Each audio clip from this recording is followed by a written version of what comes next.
Hola a todos, bienvenidos una vez más a mi canal. A los que sean nuevos por aquí, de igual manera les doy la bienvenida. Y sin más preámbulos, el día de hoy, la Catrina te cuenta sobre el terrible caso de Miriam Rodríguez. Miriam Elizabeth Rodríguez Martínez nació el 5 de febrero de 1960 en San Fernando, en el estado mexicano de Tamaulipas. Ella era madre de Azalea, Luis y Karen. Todo iba normal en sus vidas, pero hubo un tiempo en México donde el cartel de los Zetas llevaban años en una batalla contra sus antiguos jefes. Se llevaban a inocentes para financiar su guerra con los rescates o para reclutar soldados que la pelearan. A veces, por diversión, organizaban peleas a muerte entre los cautivos. En parte por esto, el hijo de Miriam, Luis, se marchó de la ciudad para escapar del peligro, pero Karen se quedó para terminar la escuela y ayudar a su mamá con el pequeño negocio familiar de artículos vaqueros. El 23 de enero del 2012, cuando Karen se disponía a manejar, dos camionetas se le emparejaron, una a cada lado, y la detuvieron. Unos hombres armados la subieron a la fuerza en su camioneta y se marcharon con ella a bordo. La llevaron a la casa donde vivía Karen durante la semana, los días en los que Miriam, que también trabajaba como niñera en Texas, estaba afuera. Cuando Karen estaba en el piso de la sala, amarrada y amordazada, alguien tocó la puerta. Era el mecánico de su tío, que apareció para hacerle unas reparaciones a la camioneta de la familia. Los secuestradores entraron en pánico y también lo agarraron a él. Después de esto, huyeron del lugar. Al principio, a Miriam le pidieron $2,000 y ella lo pagó, pero después de una semana dejaron de llamarle. Al paso del tiempo, empezaron a hablarle otras personas diciendo que ellos eran los secuestradores y que ocupaban dinero. La familia dudaba que eso fuera a devolverles a Karen, pero de igual manera lo pagaron. Con cada pago, Miriam recobraba la esperanza y con cada intento fallido por recuperarla, caía en un desconsuelo aún más hondo, ya que ella se estaba dando cuenta que solo le estaban sacando dinero. Miriam, quien estaba separada de su esposo, se fue a vivir con su hija mayor, Azalea. Una mañana, semanas después del último pago, bajó las escaleras y le dijo a Azalea que sabía que Karen no iba a regresar jamás y que lo más seguro era que ya estuviera muerta. Le dijo a su hija mayor que no descansaría hasta encontrar a la gente que se había llevado a Karen. Los cazaría uno por uno hasta el día de su muerte. Azalea vio cómo la tristeza de su madre se convirtió en decisión y cómo su esperanza dio paso a la venganza. Después de ahí, Miriam se convirtió en otra persona. Con el tiempo, y después de otro secuestro de un muchacho llamado Luciano, Miriam se dio cuenta que uno de los principales sospechosos de la desaparición de su hija era un hombre que le decían Sema. Además, ya había confirmado que él estaba involucrado con el secuestro gracias al mecánico que se llevaron esa noche junto con Karen. El cartel nunca había tenido intención de quedarse con el mecánico, así que después de un tiempo lo dejaron ir. Miriam interrogó al mecánico para saber cualquier cosa que hubiera visto o escuchado. Se convirtió en detective de redes sociales y pasó horas mirando el perfil de su hija Karen en busca de pistas.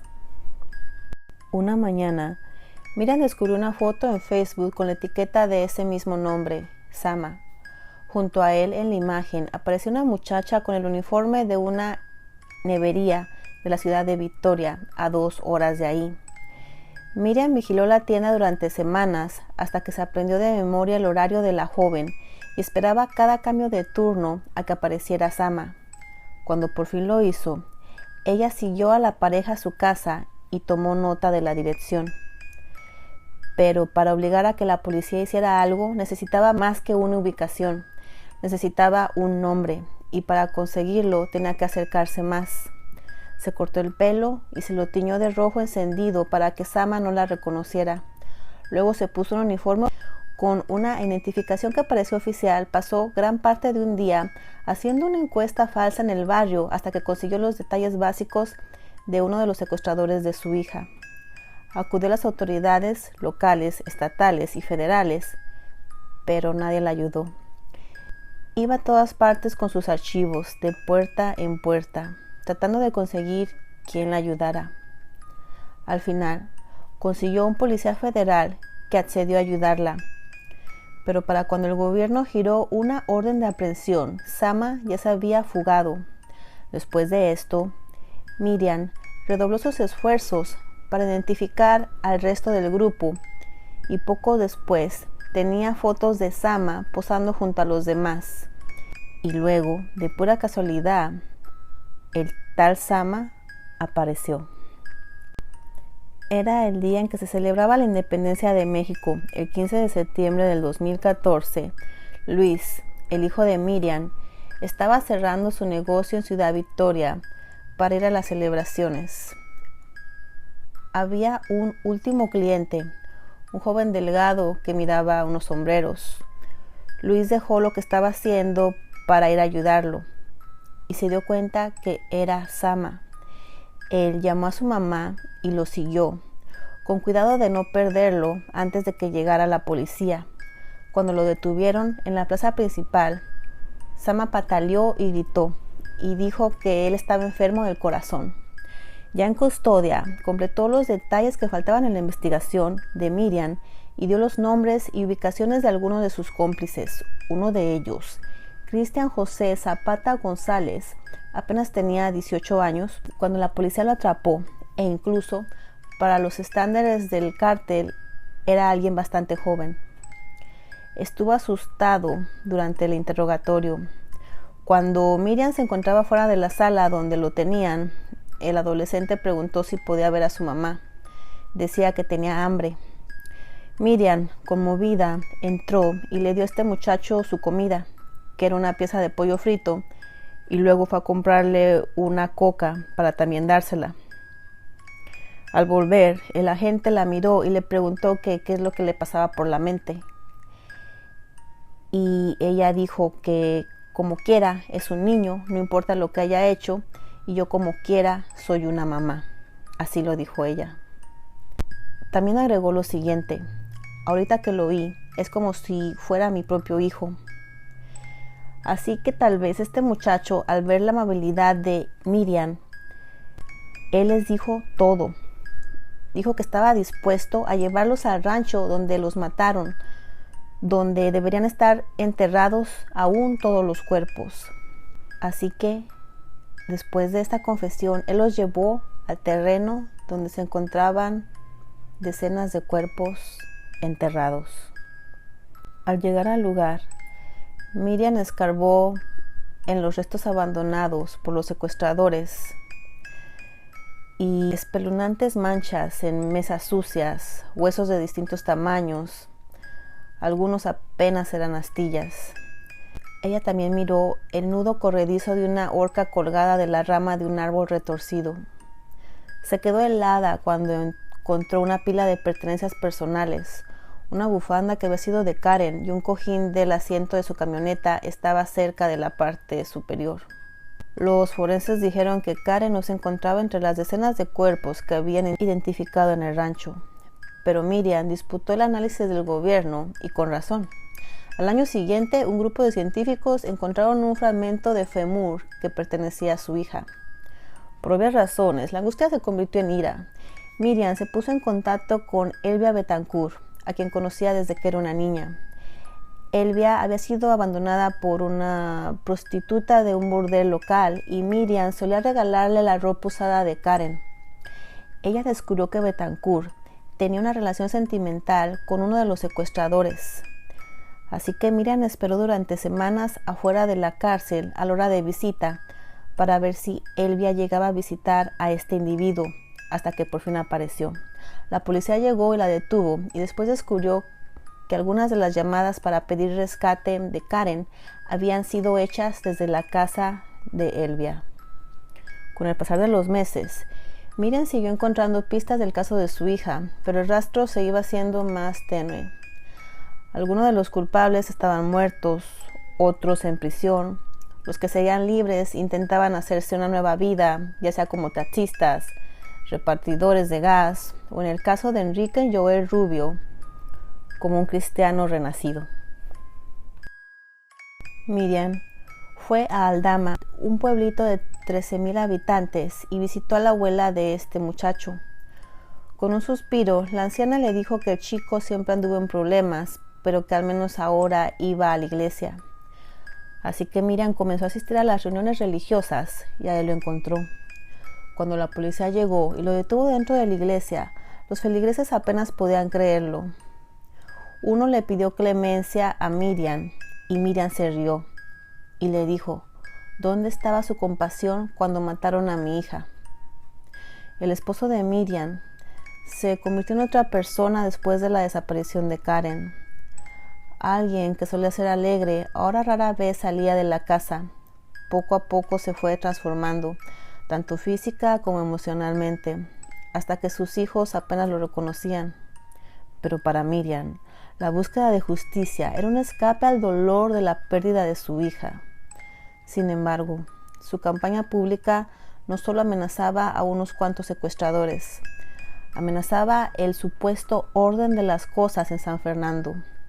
A menudo, sus amigos se preocupaban y le advertían que estaba yendo demasiado lejos. Ella dijo: no me importa si me matan, me morí el día que mataron a mi hija. Yo quiero terminar esto. Me voy a llevar a la gente que le hizo daño a mi hija y ellos me pueden hacer lo que quieran. Así lo dijo ella. En marzo del 2017, casi 2 docenas de convictos se escaparon del penal de la ciudad de Victoria, donde estaban los asesinos de Karen. Miriam se preocupó y le pidió protección al gobierno. La policía dijo que enviaría patrullas a su casa y a su trabajo, pero su familia no estaba conforme con esa respuesta. Pero Miriam no dejó que eso la detuviera. Un mes antes del terrible final, Miriam se fracturó el pie persiguiendo a una de las sospechosas de la muerte de su hija, una muchacha que se había ido a trabajar como niñera a Ciudad Victoria. Como ya acostumbraba, Miriam pasó días estacionada fuera de la casa de la familia, esperando que esta joven saliera. Orinaba en vasos y hasta agotó la batería de su coche escuchando la radio en la oscuridad. Luis, el hijo de ella, tuvo que ir a escondidas a la cuadra para pasarle corriente. Cuando la policía por fin detuvo a la muchacha, Miriam corrió, pero se tropezó y en su caída se rompió el pie. El Día de las Madres todavía lo tenía enyesado y andaba con muletas. A las 10:21 de esa noche, se encaminó a su casa. Había regresado con su esposo y vivían en la casa donde Karen había estado viviendo. Se estacionó en la calle y se bajó cojeando. Caminaba despacio por su lesión. Una camioneta Nissan blanca que llevaba a 3 de los hombres que habían escapado de la cárcel se acercó despacio detrás de ella y le dispararon 13 veces. Ella murió al instante. Su muerte demostraba la impunidad que afecta la vida diaria en México y el gobierno trató de reaccionar. Así que en unos meses, 2 de los culpables fueron detenidos y un tercero fue abatido en una balacera, mientras los que ordenaron su asesinato, que temían más a su activismo las consecuencias de matarla, siguen sueltos. Luis se obsesionó con saber quiénes eran, pero hasta él había aprendido la lección que parecía dejar el asesinato de su mamá. Él dijo: no voy a cometer los mismos errores que mi madre. Aunque después él tomó el liderazgo del colectivo fundado por su madre, el movimiento colapsó en ausencia de ella. Algunos se fueron y crearon sus propios grupos. Otros cayeron en un abismo de silencio, acallados por el asesinato de Miriam. En junio de ese mismo año 2017, casi un mes después de la muerte de Miriam, funcionarios del estado de Veracruz, que seguían una pista con información que ella les había dado, arrestaron a otra sospechosa en el caso de Karen. La mujer había golpeado y torturado a Karen durante el secuestro. La colgó como un saco de boxeo y la torturó a puñetazos. Después de eso, la mujer huyó a Veracruz, donde manejaba un taxi y criaba a su hijo. Miriam también la había localizado. Y aún después de su muerte, con esa misma información que ella obtuvo, la policía fue capaz de encontrar a esta mujer y detenerla. Eventualmente, Miriam fue enterrada junto a su hija Karen. Ella, además de haber encontrado a su hija y llevar a sus asesinos a la cárcel, también se esforzó por ayudar a otros padres cuyos hijos habían desaparecido. De ahí surgió la organización Colectivo de Desaparecidos, la cual, como ya lo mencioné, eventualmente se desvaneció. La historia de justicia de Miriam ha impactado a muchas personas y por obvias razones. Se estalló una guerra de ofertas para una historia ampliamente leída del New York Times, donde se habla de este caso en particular. Según un informe exclusivo, más de 16 productoras buscaban los derechos de pantalla de este artículo, escrito por el periodista de investigación Hassan Ahmed. Según los informes, se hicieron ofertas hasta de 6 cifras. Se dijo que la mayoría de las productoras buscaban adaptar la historia como una serie en lugar de una película. The New York Times actuará como productora en esta adaptación. Al final de cuentas, la historia fue adquirida recientemente por Blumhouse. El estudio de producción ya ha confirmado que junto con el productor ejecutivo de The New York Times se está trabajando en un guión cinematográfico para esta nueva película sobre Miriam, pero aún no se tiene fecha de estreno disponible. Y pues bueno, ese fue el terrible caso de Miriam Rodríguez, una madre que estuvo dispuesta a todo para hacerle justicia a su hija, e hizo lo que ni los supuestos investigadores del caso pudieron hacer, demostrando así que el amor de una madre realmente no tiene límites. Pero díganme ustedes, ¿qué opinan de este caso en la sección de comentarios, al igual que sus sugerencias y preguntas? También les dejaré los links de mis redes sociales en la caja de descripciones. Y ya por último, solo les quiero dar las gracias por ver este video y sobre todo por llegar a este punto del mismo. Al igual manera por su suscripción, por sus likes y también les agradecería mucho si lo comparten. Así que espero verlos muy pronto, que estén muy bien. Saludos a todos.